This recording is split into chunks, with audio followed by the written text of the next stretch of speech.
I wish I knew more about everything. There's so much to know, and I know so little of it. I wish I knew more about different topics. I wish I knew more about how things work. I wish I knew more in general. One of our favorite pastimes for our family is watching Jeopardy together. We love Jeopardy. Some categories we do really, really well in. If we get all of our family there, some are better versed in one category than another. And then there's some categories that we are awful on. And we think to ourselves, you see these people who answer all these questions or pose the right questions to the answers, and you're like, how in the world do you know that? Like, why would you even know that? How is that even, like, where would you even come across that kind of knowledge? Like, it always amazes me how much some people know about different things. How little I know. You know, there are times in life where I just wish that I knew more. You're standing at a crossroads, and you've got a decision to make. And you know that the decision that you're going to make is going to take you down a road. It's going to take you down a path. And you're faced with this decision. You don't know what to choose because you don't know where either path really leads. You're not sure what's at the end of that path. Wouldn't it be awesome before you make that decision to know what each decision leads to? To know if I go down this path, it's going to lead me here. If I go down this path, it's going to lead me here. Wouldn't that be great to know? I get involved in a lot of conflict, particularly between married couples. And I will generally, if they're really conflicted, they won't even come in together. So I'll meet with them individually. And the husband will come in and he'll tell me all the terrible things about his wife. And I'll think to myself, man, you got it really bad. Whew, she sounds like a piece of work. Wow. I don't know how you tolerate that. And then the wife comes in, she tells her side of the story, and I think the exact same thing about him. Like, oh my goodness, how do you stand this person? Like, what a terrible place to be. Now, sometimes they agree on some basic facts, and sometimes they don't even agree on the facts. And you know in that moment that neither one are really telling the truth. In that moment, I really wish I had this sort of supernatural knowledge to know where the truth really was. It's probably somewhere in between, but it's really hard to know, like, when you said this and you said this, those are mutually exclusive. You both can't be right. So one of you is either deceived or lying. Man, I wish I knew which was which in those moments. I wish I could speak into that and go, you know what? I don't think that's true. I don't think that's accurate. But I can't. I wish I knew the future. I kind of wish I knew what was going to happen the rest of this year, maybe in the next year. I kind of wish I knew how long I was going to live. Because the truth is, if I found out today that I was going to live only 3 more months, I would live very differently than if I knew that I had 3 years or 30 years. It would change how I live my life. There are things that I can look back on in the past wishing I could have known the future. I wish I could have known to buy Amazon and Apple stock 20 years ago. That would have been brilliant. Been awesome to know that, hey, you know what? If you're going to invest in something, these would be good companies to invest in now. I didn't know that. Wish I would have. There's so many things I don't know. And I'm getting at that age where there were things that I used to know that I no longer know. Anybody there? We went back to Illinois, where I grew up, spent first 40 years of my life. We went back to Illinois to visit my mom, who's celebrating her 90th birthday, and that was awesome. We went back. Yeah, that's pretty awesome. Yeah, clap for my mom. Who's watching? Probably wondering why I have jeans on. Sorry, Mom.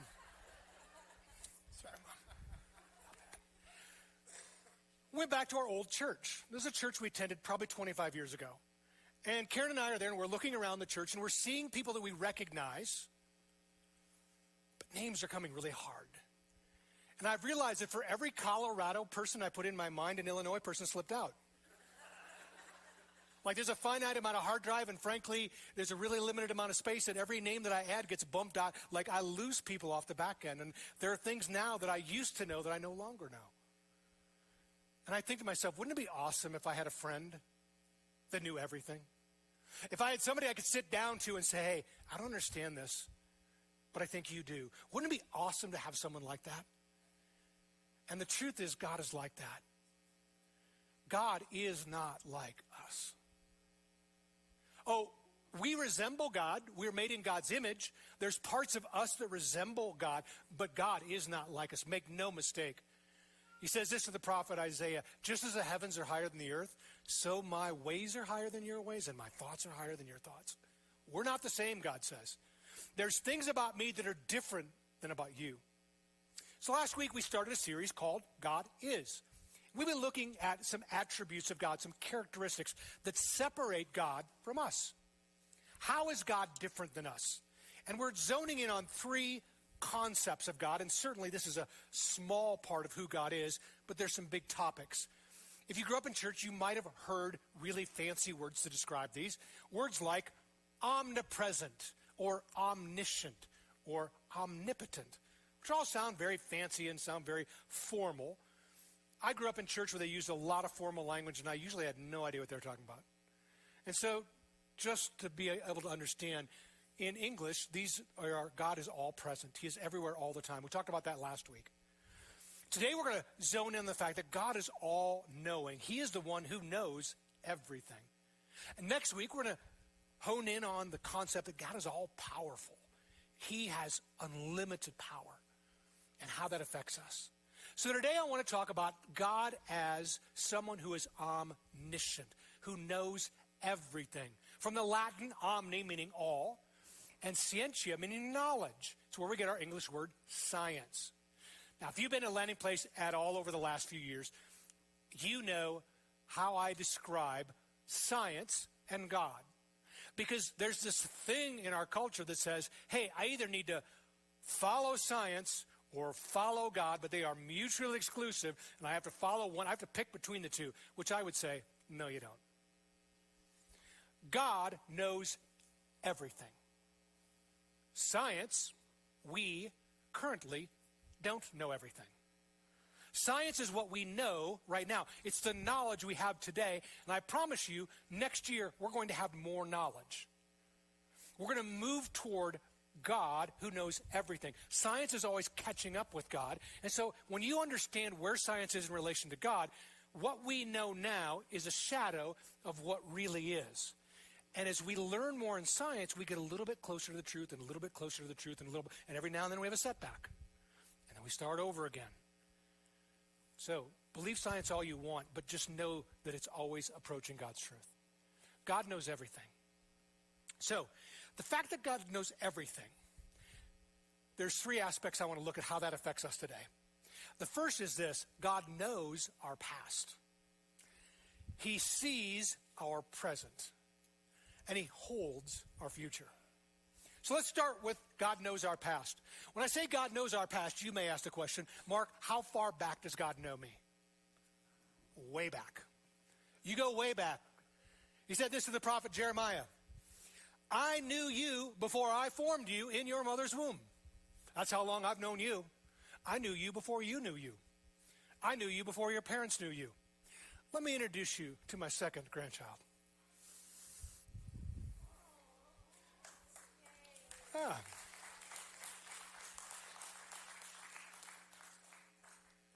So my son Mitch, his wife Megan, and my grandson Jack are going to be inviting another family member into their family sometime January-ish. This is the latest picture I have. I know nothing about this child. Right now, as you look at the picture, you know everything I do. We're on the same knowledge level. I don't know the gender. I don't know anything about this child. I don't know if they're healthy or not healthy. I know nothing more than this picture reveals. But God does. God actually knows everything about this child. Because God knew everything about this child before he even created this child. He knew everything this child was ever going to decide before they ever came into the world. He knows my grandchild intimately. He knows our past. So God has known you from the very beginning. And what that means is, as you came out of the womb, he continued to know everything that's ever happened to you.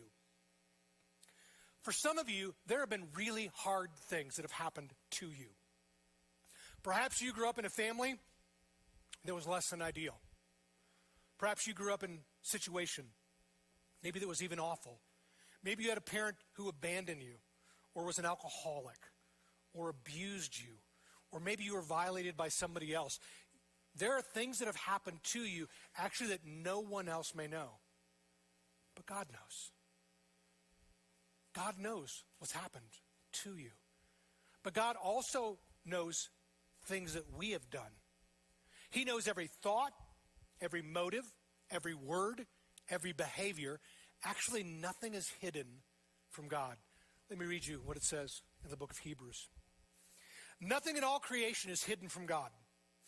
Everything is naked and exposed before his eyes. And he is the one to whom we're accountable. I want to look at two words here back to the original language and say, okay, naked and exposed, what do those really mean?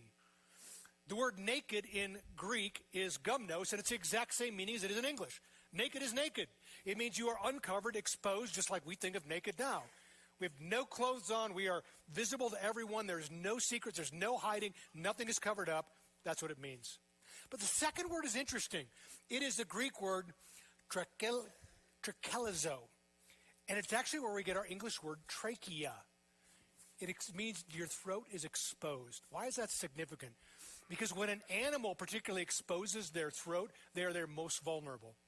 Why? Because you got your carotid arteries, you got your jugular veins. If something happens to your neck, you're dead. And so the word picture is here, before God, we are exposed, we're naked, and we're vulnerable before God because God knows everything about us. He knows everything. He knows everything. And that's really significant. That God knows everything about us, because I believe that one of the deepest cries of the human heart, every human, no matter how tough you are, no matter how soft you are, no matter how emotional you are, I think one of the greatest desires we have is to be fully known by someone else and fully accepted. I know everything about you, and I still love you. Because for most of us, we would say, there's actually parts of me I don't want you to know about. There's definitely parts of me I don't want you to know about. There's parts of you you don't want me to know about. We are hidden, and this goes all the way back to the Garden of Eden. When Adam and Eve were in the Garden of Eden before sin, they were naked and unashamed. In other words, it wasn't just a clothing thing. They were completely vulnerable with one another. They knew each other intimately, and they loved one another. As soon as sin entered the world, what's the first thing that they did? They hid and they covered. And we've been doing the same ever since. We hide and we cover. I don't want you to know who I really am. So I'm only going to let you in so far. I'm only going to let you know the things that I want you to know, because I have this mortal fear that if you really knew me, I mean you really knew me, that you would reject me. God knows the real you. And he still loves you. And that's awesome, because God knows our past. And he still loves us. But the second thing is that God sees our present. God knows exactly where you are at today, where you sit today. He knows what you're worried about. He knows what's keeping you up at night. He knows what absolutely drives you crazy. He knows the things you're afraid of. There's no hiding with God. Let me read what the psalmist says about this particular part. Oh Lord, you've examined my heart, and you know everything about me. You know when I sit down, and you know when I stand up.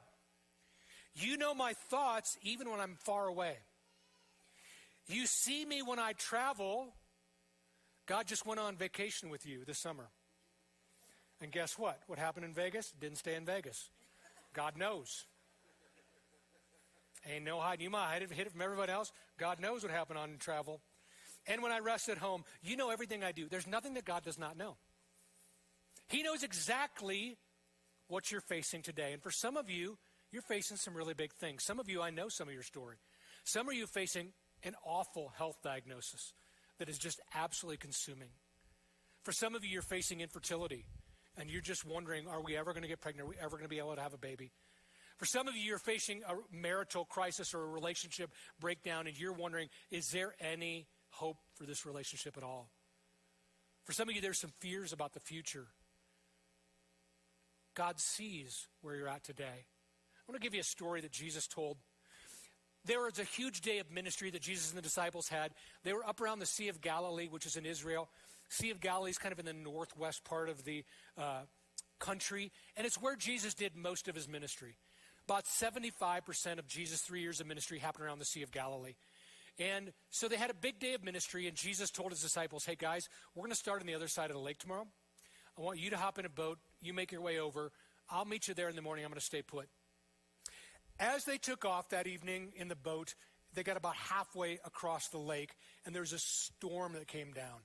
And although these are experienced fishermen, this was a storm that really riled them. I'm going to pick the story up in Mark for you to let you know how it shook down. Late that night, the disciples were in their boat in the middle of the lake, and Jesus was on the shore on the land. Jesus saw that they were in serious trouble, rowing hard, struggling against the wind and waves. About 3 o'clock in the morning, Jesus came toward them walking on the water. All right, when it says Jesus saw them, I want you to keep in mind, it's 3 in the morning. It's Israel. It's 2,000 years ago. There were no lights. There's no probably moon at this stage because the storm would probably obliterate any light. It is pitch black. How did Jesus see them? He didn't see them. He knew. He didn't visibly see that they were having trouble. He just knew. Now, Jesus just could have, because he's God, and we're going to talk about being all-powerful next week, Jesus could have, from the shore, just gone, calm down. The sea would have gone back to normal. But he didn't. Jesus knew what they were going through in the moment, and he said, you know what the best way to handle this is? I'm going to go to them. I'm going to walk in the storm across the lake. Now, I've been on the Sea of Galilee. We took a team from Landing Place a couple years ago, and first of all, it's not that big. I expected this really massive body of water that had all these storms, and the storms would come up. And so I'm picturing a far bigger body of water. You can be in the middle of the Sea of Galilee. You can see all the edges. Like, it is not that big. We have bodies of water even in Colorado that are as big as the Sea of Galilee. I've been on a boat in the middle of Sea of Galilee. This might have been a boat like the disciples were on that night.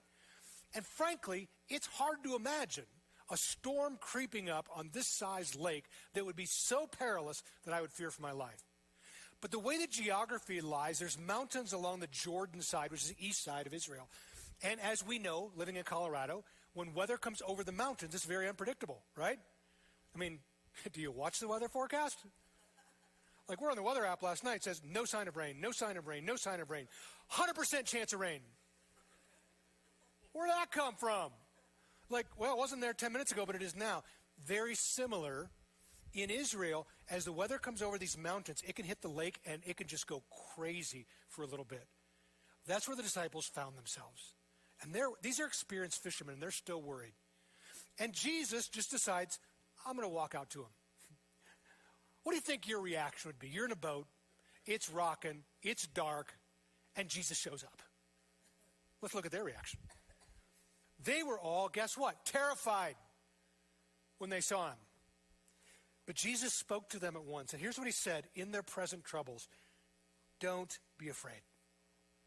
Take courage. I'm here. Then he climbed in the boat and the wind stopped. And guess what?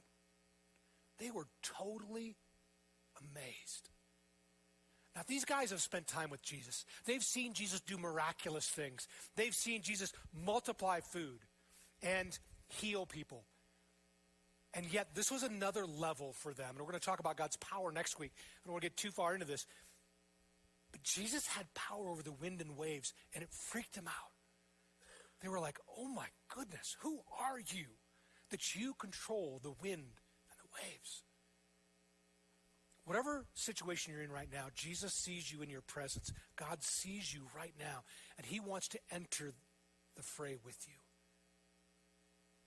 Because of God's knowledge, we can have hope for the present. There's one more thing. Not only does God know our past, not only does he see our present, but God holds our future. Here's what God says about himself. I love this.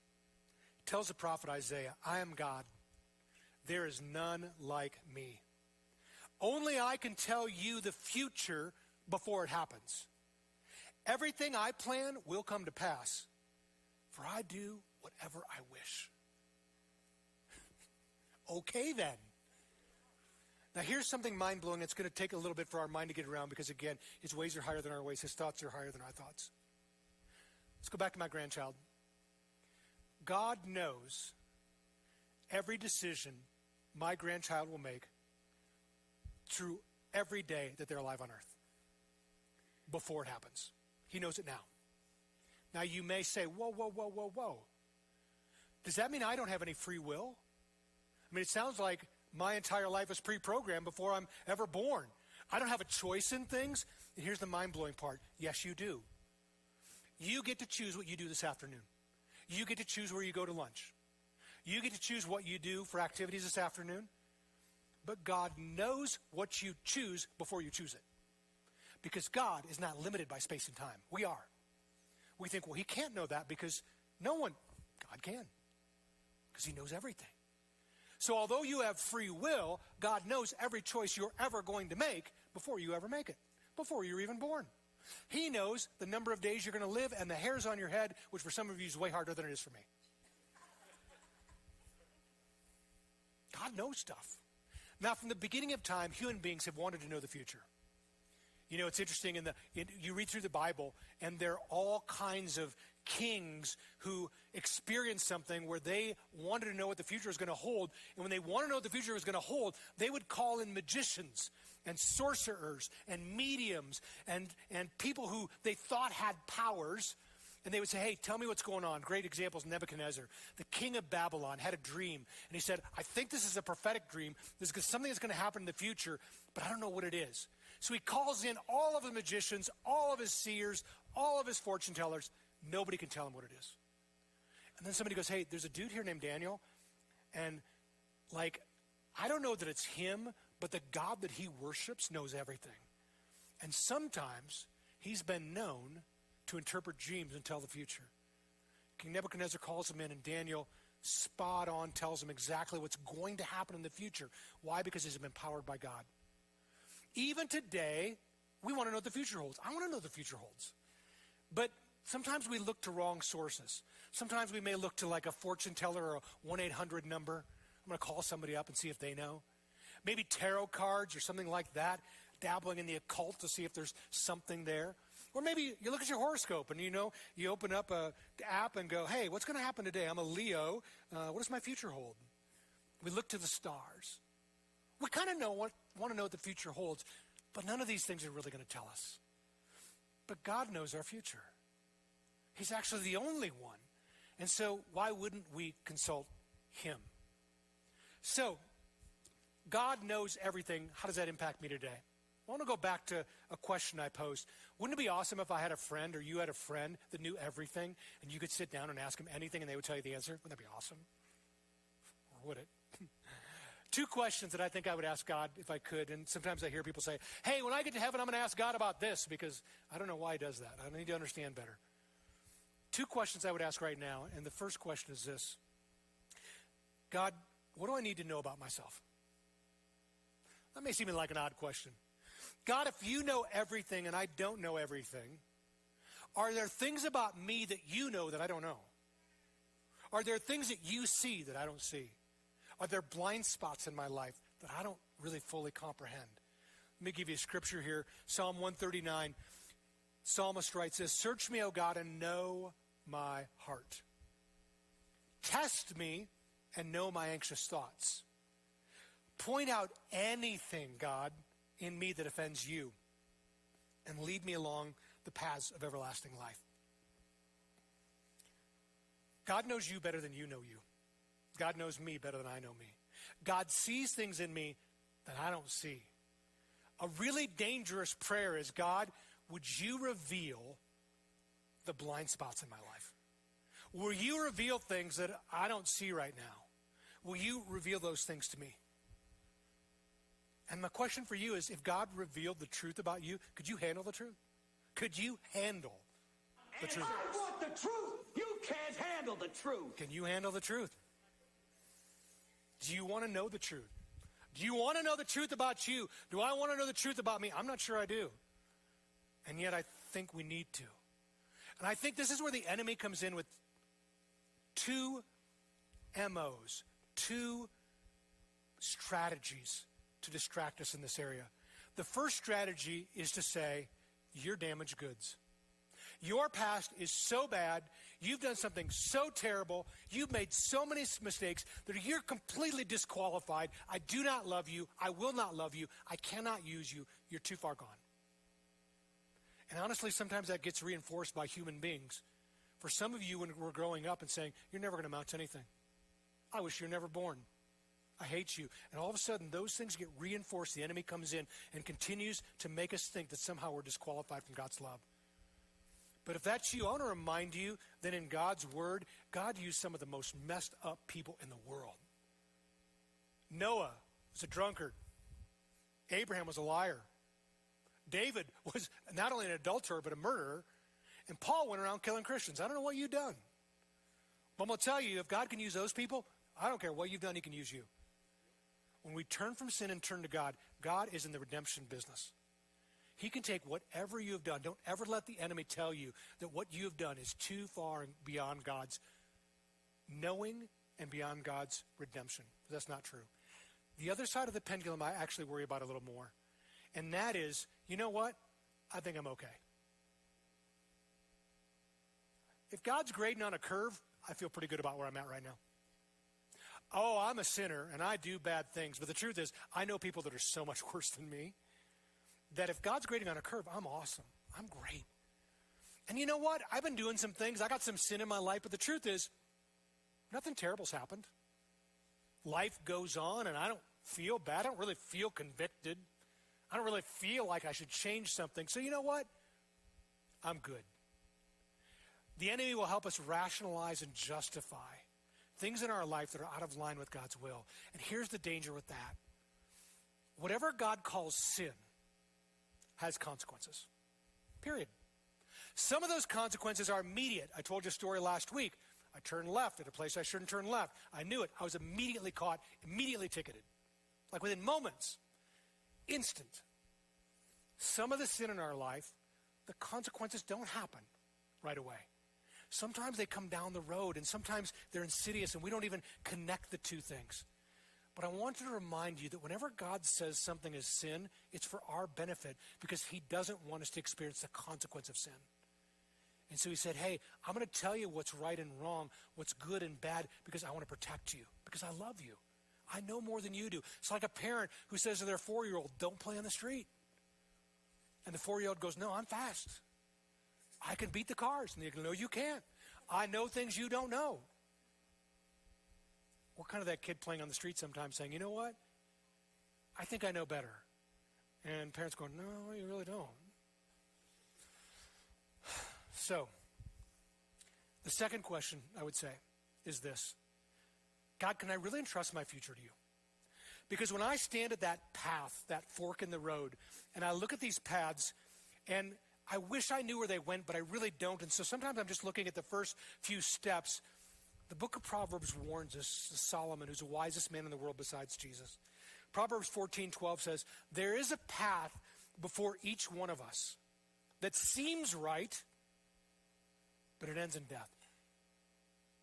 That stinks, doesn't it? When I'm standing at the fork in the road, sometimes one path looks better than the other one, but sometimes that's deceiving. Sometimes that's actually not the path to go down. So now what do I do? Well, fortunately, Solomon goes on to give us some more advice. Proverbs 3:5-6. Trust in the Lord with all your heart.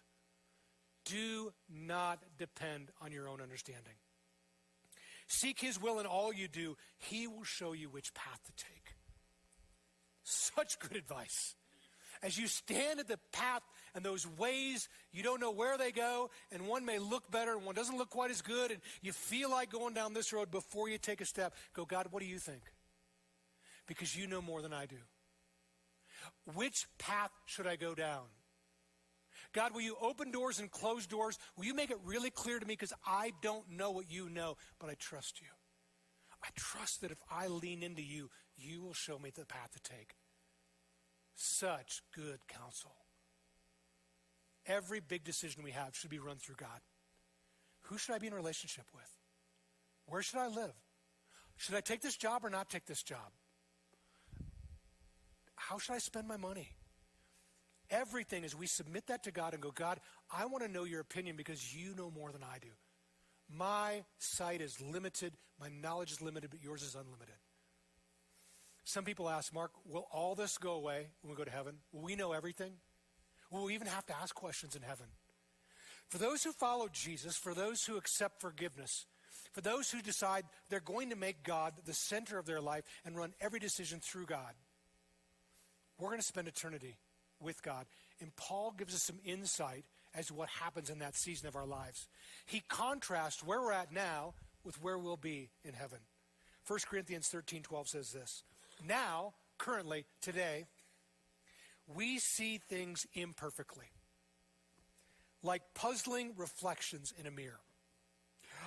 But then we'll see everything with perfect clarity. All that I know right now is partial and incomplete. We have a little bit of the picture. But then I will know everything completely, just as God now knows me completely. There'll be a day. For those of us who follow Jesus, for those of us who follow God, for those of us who receive Jesus' forgiveness, there'll be a day where our eyes will be opened and we will know what God knows. And we'll spend all of eternity with him, and that's an awesome thing. But in the meantime, the fact that God knows more than we do right now reminds us that God knows our past and still loves us. That God sees our present and steps into whatever we're in right now. And that God holds our future. I don't know about you. That is a great reason to worship God and to follow him. Because he knows everything about you and he still loves you. So, a couple questions to consider this week that I'd like you to just ponder. What does God know about me that I need to know about me, that I need to address? For some of you, you may have things that you are clearly identified. You know what? I know exactly. I'm messed up in some things I shouldn't be, and I know exactly what that is. For some of us, we may have no idea. God, is there somewhere in my life where I'm just so out of step that I'm in a blind spot and I'm not seeing what you're seeing? If there is, will you reveal it to me? Dangerous prayer. The second question is this, and that's just simply, where do I need to apply God's direction in my life? At what fork in the road am I sitting at today? That I've got two paths to go down and I got a decision to make, and I really don't know which way to go. God, will you speak into that situation?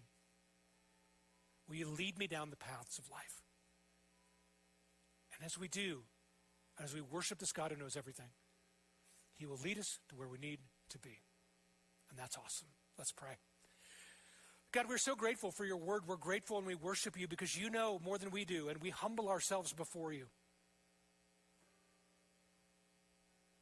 And it is humbling. Because sometimes we have a hard time admitting that we don't know things, or that you know more than we do.